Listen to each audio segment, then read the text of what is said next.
Hi, this is Matt with Commercial Roofs of Texas. I'm here in cloudy San Antonio actually today, and I'm on a metal roof. You need to maintain it. Our panel, the minute you put it on, it's going to start deteriorating, and let me show you what's going to happen with it. When you put an R panel roof on, you have exposed screws and fasteners. See how these things are rusting here? And then you also have seams. See how the water's getting up there in the seam? And that's going to cause problems. So what do when it starts leaking? You come in and you do this. And that's temporary because all these things are starting to come apart. You can see this is recently done, but it's already starting to wear through. Then you've got skylights.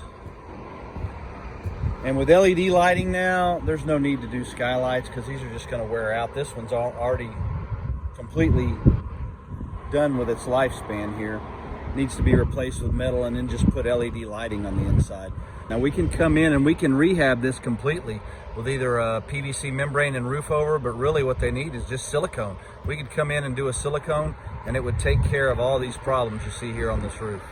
Make it stop leaking. So call Commercial Roofs of Texas if you've got an R panel roof and you need an inspection.